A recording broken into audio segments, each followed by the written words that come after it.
being one of the most expensive transits in the world by monthly pass. Please don't offset those revenue losses with fare increases. You are one of the most expensive by monthly bus pass.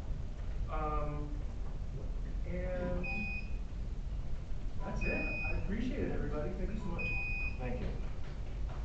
Oh, I wanted to give some support for the SRT, because that's also another quality.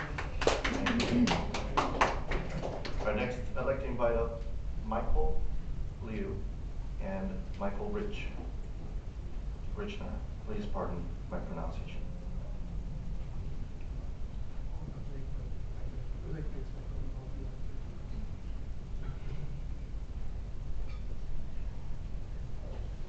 Good morning. So am I on? Yeah. Thank you, Vice Chair Kim and Trimet board members. Thanks for the opportunity to allow me to speak today. My name is Michael Liu, and I'm here on behalf of Kumon Shopping Center and 82nd Avenue. I want to start by thanking Trimet and PBOT for the time you've taken to respond to the questions I've raised about the Core Transit project and the discussion around adding bat lanes on 82nd Avenue for the line 72.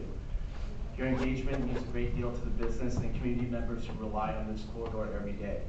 I also want to acknowledge the substantial benefits the Core Transit project is bringing. Modernized stations, cleaner and higher capacity buses, improved stop spacing, safer crossings, and transit signal priority that'll help buses move more reliably through one of the busiest north-south corridors in the city.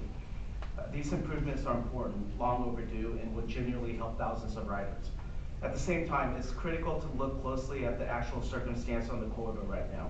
82nd Avenue is already experiencing heavy construction, including infrastructure upgrades, signal improvements, and ongoing roadway work. Many businesses are dealing with reduced driveway access, limited visibility, declining spontaneous visits, and customers who avoid the area because of delays and disruptions.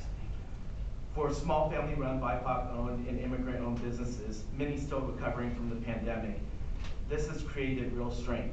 When these businesses express concern about adding bat lanes on top of ongoing construction, they are not resisting progress. They are communicating daily pressures that are already pushing them to the edge. Introducing bat lanes, whether partial or full, changes how people access the corridor.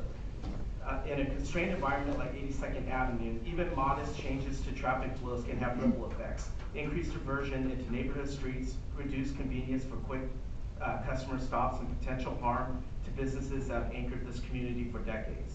This is why I'm asking for a responsible, data-driven approach.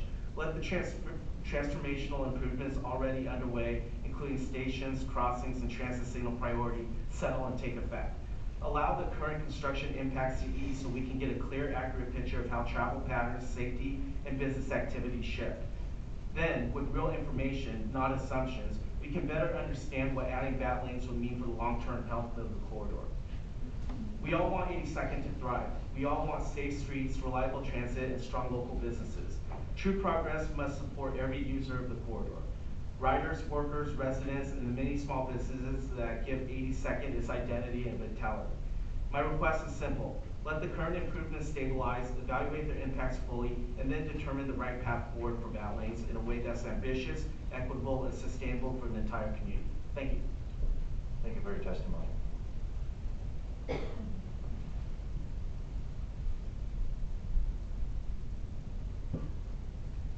Hello everyone, my name is Michael Ridenauer. I'm a Beaverton resident and I work at a Methodist church in downtown Beaverton, and I also oversee a food pantry that serves about 200 people in Washington County on a monthly basis.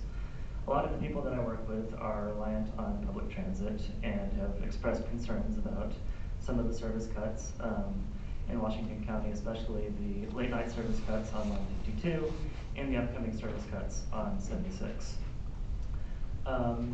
One of the things that comes along with being reliant on public transit is a certain slower pace of life. It takes a lot longer to do things, and if you get off work at 5 p.m., oftentimes if you have chores or things to do in the evening, it's very likely that you won't get home from doing those things until well after 9 p.m.